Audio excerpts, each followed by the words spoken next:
Jadi masyarakat itu seolah-olah panik dengan foto yang beredar.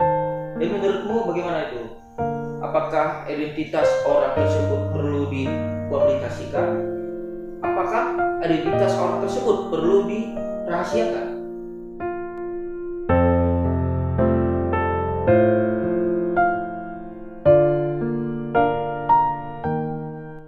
Oke mas, dan setelah itu kita juga ini nih hand sanitizer. Ini penting sekali. Dari Dettol deh. Jadi banyak sekali merek ya di luar sana, mungkin ada juga dari pemerintah, ada juga dari Menteri Kesehatan. Dan ini ya, ketika pandemi ini berlangsung, ini harganya di pasaran naik loh. Iya mas, kan ini memang naik juga. Naik. Tapi memang kebanyakan orang tuh itulah manfaatkan sebuah momentum gitu ya, momentum dia lah, momentum gitu. Sebagai lahan bisnisnya gitu. Ya, contohnya waktu belum ada pandemi COVID-19 wabah virus corona ini, masker paling 2.000 3.000, tapi sekarang ada yang 7.000, ada yang 8.000. Wow, luar biasa. Sudah kita susah, makin ditambah susah. Waduh, parah nih, parah Indonesia. Jadi kemarin jangan manfaatkan orang. Kita di sini semuanya mengalami wabah COVID-19. Di awal-awal kita melihat bagaimana kinerja DPR ya. Ketika kampanye, anggota dewan berjuang untuk membagikan kaos-kaos yang hanya beberapa ribu harganya. Ya mungkin kita hitung 35.000. Bagaimana dengan masker? Anggota dewan berani tidak membagikan masker. Dan setelah pandemi ini berlangsung, langsung bergerak anggota dewan. Kenapa tidak di awal? Jadi seperti itu ya kesimpulannya. Dan kemarin yang lagi viral juga, narapidana yang dibebaskan dengan alasan pandemi COVID-19. Dibebaskan dengan alasan ini. Menurut saya ini tidak tepat. Menurutmu bagaimana? Tidak tepat ya? Kalau menurut saya tidak tepat juga yang narapidana ya. Karena apa? Mereka ini kan di ruang penjara. Ya, di ruang penjara. Memang mereka berkumpul. Tetapi kan mereka di situ tidak ada namanya datang penyakit COVID-19 karena dia nggak bertemu. Tidak bertemu. Karena nggak ada interaksi gitu. Kalau dia berinteraksi keluar, itu yang berbahaya. Seharusnya pihak penjara memperketat aturan. Sebenarnya gitu. Tapi lebih amannya di penjara aman gitu. Di penjara jauh lebih aman ya enggak, Bro? Daripada di luar penjara. Ketika dikeluarkan narapidana ini, dia langsung bebas sebebas-bebasnya. Dibebas, dikejar, ditangkap lagi. Segabut inikah negeriku, begitu loh. Ya kan? Jadi ini peraturan yang ngawur di negeri kita. Tidak konsisten. Seharusnya ketika ada narapidana di penjara, biarkan saja di penjara. Ya, ketika ada orang di luar penjara yang ingin berkunjung di dalam penjara, jangan diberi masuk. Diperketat saja peraturannya, ya kan? Tidak susah. Aturan itu ditaati. Peraturan misalnya, ketika kamu di penjara 5 tahun penjara, sementara kamu saat ini sedang menjalani masa hukuman 2 tahun, dibebaskan dengan alasan ini. Lalu kamu bebas keluar penjara. Jadi pihak penjara tidak tahu kan apa yang kamu lakukan di luar, pemerintah tidak tahu. Jadi seperti itu. Ngawur sekali nih peraturan pemerintah. Ya. Tapi apalah ya, kita seorang awam ya, kita hanya masyarakat bisa diam, masyarakat awam ini. Ya, gitu deh. Kita hanya bisa menyuarakan saja, ya kan? Menyuarakan kepada orang-orang yang mungkin mendengar, yang mungkin bisa menyampaikan kepada anggota dewan, menyampaikan kepada pihak legislatif, orang yang berkuasa di negeri ini gitu loh, yang memiliki kekuasaan. Ya, banyak sekali memanfaatkan momentum ini untuk kepentingan pribadi. Pandemi COVID-19 adalah masalah bersama, bukan masalah sepihak, masalah bersama. Banyak sekali konspirasi sehingga ini ekonomi Indonesia itu jatuh gara-gara pandemi COVID-19. Iya. Jatuh ya. Yang dikatakan bisa jatuh perekonomiannya karena gini, kita tidak bisa bekerja sama di luar negeri sana lagi. Negara asing. Ya itulah takut tadi itu. Menurut aku sih udah ada sih kerjasamanya. Sudah Tapi ada ya? karena ada sekelompok orang, ya, kita tidak bisa menyebutkan orangnya ini, tidak. Mungkin karena ada beberapa orang ataupun apa ya sebutannya ya. Misalnya ini kelompok kecil itu kan yang berusaha untuk menghadang-hadang bantuan itu. Bahkan niat mereka yang ada di luar sana itu baik untuk membantu kita, ya enggak? Benar enggak? Benar. Jadi yang kedua, itu yang pertama kan, yang kedua itu ekonomi. Harga dolar di dalam rupiah itu naik. Yang sebelumnya 14.000 sekarang menjadi 16.000. Tidak tahu sekarang. Tapi sekarang udah mengenai informasi sih mungkin ada turun lagi gitu. Turun. lagi. COVID-19. Tidak tahu kapan berakhirnya. Tahu nggak kapan berakhirnya? Kita nggak tahu ya berakhirnya COVID-19. Tapi inilah ujian buat kita semua gitu. Tingkah laku kita harus diubah. Ya, cara berperilaku kita yang tidak baik jadikanlah baik gitu. Iya. Karena ini berdampak semuanya, bukan individu tapi semuanya gitu. COVID-19 ini Berdampak juga kepada tidak memandang siapapun, ya kan? Kemarin itu Menteri Perhubungan kita positif kena ini coronavirus, tapi beliau sudah sehat dan sudah sembuhkan. Tidak hanya dari itu, beliau tidak langsung pulang di rumah, tetap aja dikurung, dikarantina oleh pihak kesehatan. Jadi seperti itu, tidak memandang siapapun. Seperti di Inggris itu Pangeran William itu ada kabarnya dia ini kena virus juga positif, dan tidak tahu lah kabarnya sekarang bagaimana, ya kan. Tapi yang utama kita memikirkan bangsa kita dulu, ya kan. bangsa Indonesia kita pikirkan, daerah kita dulu, Landak khususnya.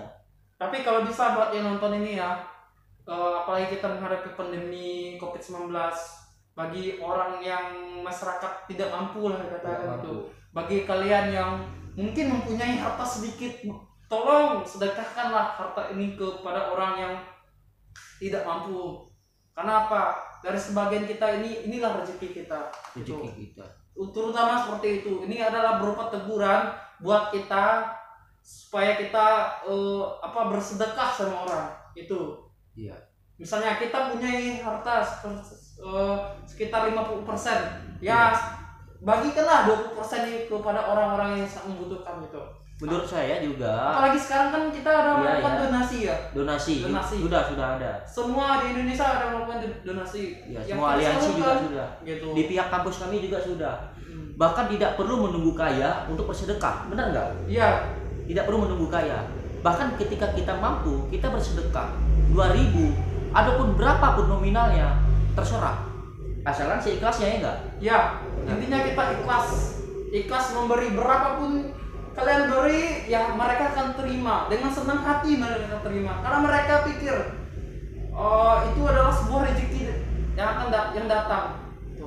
Iya. Selain virus corona juga ya, berita yang menyebar itu ada berita hoax, virus hoax. Virus hoax itu jauh lebih berbahaya, bro. Virus hoax. Iya. Tapi saya belum pernah dengar itu. Virus hoax itu virus yang disebarkan oleh orang melalui link, kan, dari link website itu disebarkan di Facebook, di berbagai macam media sosial, guna untuk menakut-takuti orang, ya kan? Pernah nggak dengar itu? Belum pernah dengar kan? Saya belum pernah dengar. Kalau itu kan yang hoax itu namanya link kan? Iya, link. Ya mungkin saya informasi ini bagi kalian yang IT mungkin kalian tahu. Begitu kita share, dia udah mendapatkan keuntungan mencari informasi. Nggak tahu kita link itu apa. Isinya itu kan kemungkinan dari pihak hacker. Saya mungkin sudah mempelajari tentang hacker. Hacker ini membagikan link itu supaya kita penasaran, kita buka link tersebut. Nanti begitu kita buka, apa yang akan terjadi di kita nih? Atau dia mencari identitas kita, atau dia mencuri sosial media seperti Instagram, Facebook, YouTube, itu bisa itu kegunaannya. Makanya dari situ, makanya kita hati-hati, jangan kita share. Kalau share, mereka mendapatkan keuntungan. Sekali kita share, mereka orang mendapat keuntungan. Itu.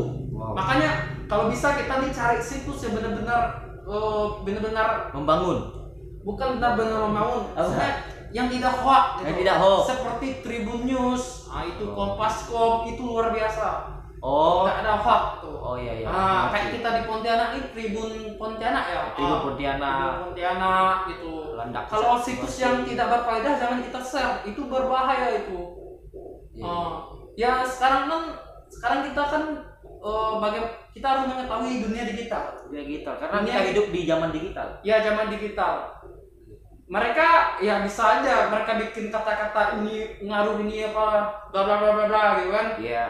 Lalu kita share nih. Tapi mereka mendapat keuntungan gitu. Saya juga seorang blogger gitu. Saya bisa juga bikin kata-kata seperti itu. Tapi saya nggak mau melakukan seperti itu. Itu. Saya juga ada blogernya, saya kirimkan link itu, link semuanya. Karena orang share, kita dapat keuntungan. Kita jangan melakukan seperti itu, bro. Sebenarnya kita buat blog untuk bermanfaat bagi orang lain, untuk dapat dibaca oleh orang lain dan juga dapat dinikmati, bukan untuk keuntungan pribadi sebenarnya, untuk bermanfaat, untuk menyampaikan informasi. Tapi kurangnya literasi ya di kalangan anak muda itu kurang, khususnya di kalangan kita ya, di kampung pedesaan itu kurang sekali itu virus hoax tadi mengenai, karena kita sudah banyak ya memberikan beberapa hal kepada masyarakat, kepada kita semua khususnya, yang memang sangat berpengaruh. Segala faktor itu berpengaruh ketika pandemi ini, berpengaruh sekali. Pendidikan, ekonomi, apalagi teknologi, apalagi ya. Demikian ya dulu dari kita ya. Ya mungkin itu pengetahuan kita, nanti segmen berikutnya kita ulas lagi lah ya. Kita cari informasi ke yang lebih akurat. Ya. Okay. Karena kita kita mencari informasi yang benar-benaran informasi itu melalui dari pemerintah, kita boleh dari pemerintah. Tapi kalau hoax itu jangan kita share, itu bahaya. Nanti kita akan makan itu dari situs. Closing statement sekarang ya. Ya. Closing statement untuk masyarakat dan pemerintah. Oke, berikutnya. Ini untukmu. Kasih kasih kata-kata kepada mereka. Closing statement. Apa tanggapanmu kinerja pemerintah saat ini? Sudah efektif atau belum? Kalau kinerja pemerintah saat ini memang saya kasih jempol, karena mereka udah mau berjuang gitu. Mau berjuang melawan corona. Pemerintah mengajukan kita social distancing, stay home, di rumah aja. Itu biar stay home selama 14 hari di rumah aman gitu. Karena virus corona itu tidak bisa bertahan selama 14 hari. Itu. Makanya buat kalian yang menonton ini, baik masyarakat, baik pemerintah, kalian ambil sesi yang positif aja gitu dari kata-kata kami. Mohon maaf jika kami mungkin ada menyinggung kalian semua, menyinggung pihak lain. Kami minta maaf gitu. Inilah topik kami, topik pedas gitu. Pedas untuk membangun. Pedas. Bukan untuk menjatuhkan, tapi untuk membangun pikiran kita bersama ya kan, memandang segala sesuatu dari berbagai macam sudut pandang gitu ya. Teruntuk kita semua, kepada masyarakat, pemerintah, mahasiswa dan berbagai macam golongan lapisan masyarakat. Dan juga saya ingin menyampaikan bahwa kita harus tetap mentaati ya, tentunya mentaati peraturan pemerintah, dan kita tidak hanya mendengar tapi juga mentaati, melaksanakan gitu kan. Bahkan ada orang-orang yang cuek dengan peraturan ini, acuh tak acuh, keluar di telinga, masuk di telinga kiri, keluar telinga kanan ya kan. Jadi ini sangat berpengaruh besar. Ya, kita harus sama-sama membangun, sama-sama lawan corona. Oke. Kita doakan semoga corona berakhir. Tidak tahu sampai kapan, semoga corona aja berakhir. Saya berdoa semoga corona bisa berakhir di bulan suci. Di bulan apa? Tidak tahu kan? Kita sih sebenarnya kita mau mintanya cepat sih boleh. Iya, boleh. Tapi kan namanya corona ini kan ya tergantung kita juga sih untuk menjaga gitu sebenarnya. Kalau semuanya masyarakat mau berdiam di rumah selama 14 hari mungkin hilang corona itu. Iya. semuanya, tapi jangan sampai itulah salah satunya pergi sana sini membawa virus, itu bahaya. Bahaya sih memang. Tapi ketika 14 hari itu pemerintah berani atau tidak menyiapkan bahan pangan untuk masyarakat? Nah, itu pertanyaannya. Oh gitu. Ya, pemerintah harus berani, harus siap bahan pangan, beras segala macam itu harus siap selama 14 hari. Karena kan ketika saat itu di lockdown itu akan berdampak besar untuk ekonomi, ya kan? Jadi pemerintah harus siap. Dan gubernur ada penyampaian kan, jika kita siap lockdown 14 hari misalnya nih, kita pangan itu kita harus siapkan gitu dari pihak pemerintah setempat, seperti kota kabupaten Landak ya, pemerintah kabupaten Landak gitu menyediakan pangan gitu. Buat orang-orang yang pokoknya berdampak semuanya sebenarnya nih, tapi kan orang yang lebih punya gitu, lebih punya kan nggak mungkin kita beri lagi, lebih baik yang punya ini kalau memang dia punya apa namanya, punya hati atau punya ada rasa kasih ya, mungkin dari yang orang yang punya ini bisa memberikan lagi gitu, lempar ke orang yang nggak punya. Iya.